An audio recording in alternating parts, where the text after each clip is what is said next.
Happy. Ano ba talaga nangyayari? Sinabi na sa akin ni Lorraine ang lahat. Lahat ng tungkol sa'yo kung paano mo pinaglalaro ng mga babae mo.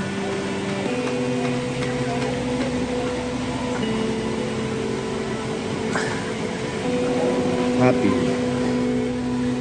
Juan, gusto kita eh. Ikaw na nga yung the one ko eh, para sa akin eh. Kaya lang, ayoko na maging parte ng koleksyon mo.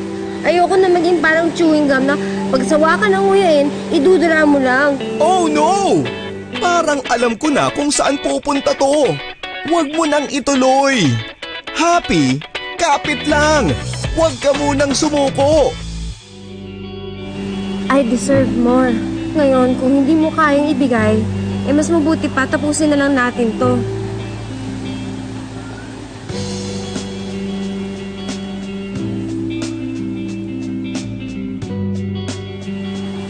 Ano? May gusto ka bang sabihin? Hindi ko alam. Ngayon lang may nakipag-break sa akin sa buong buhay ko eh. Naku, Juan, hindi mo na dapat sinabi yan. Ano? Yan ang masasabi mo? Iniisip mo pa ang record mo sa babae? Ay, Diyos ko, pride mo pa ang iisipin mo. Ano mo, tama naging decision ko, mag-break na tayo! In an instant, nag-flash sa mga mata ni Juan ang future na mawawala sa kanya oras na maghiwalay sila ni Happy. Ay, nako.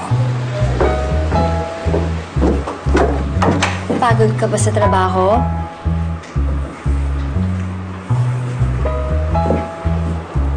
All work, no play makes one a dull boy.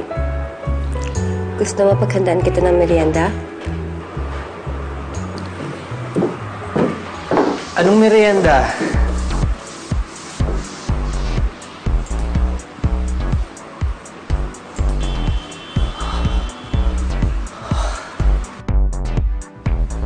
Juan, gising na. Breakfast in bed.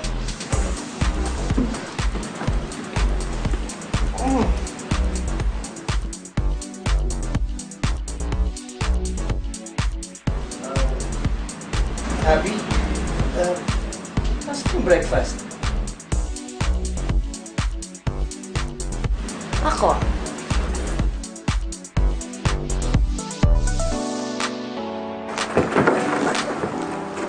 Pwede mo na tanggalin yung blindfold mo.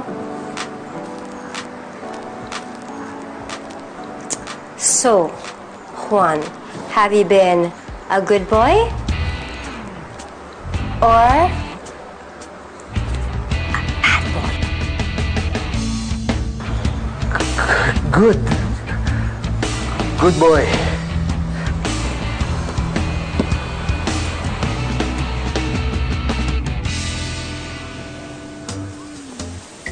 Happy, sandali.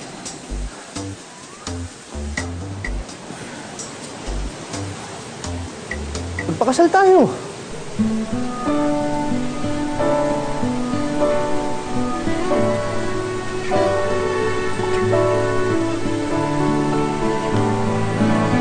Ano sabi mo? Niyayaya mo akong magpakasal? In fairness sa'yo, Happy, nagpunta ka dito para makipag-break sa boyfriend. Pero mukhang uuwi ka na may fiancé. Ikaw na. Bago pa kita makilala, sa pag-ibig ako'y pasuko.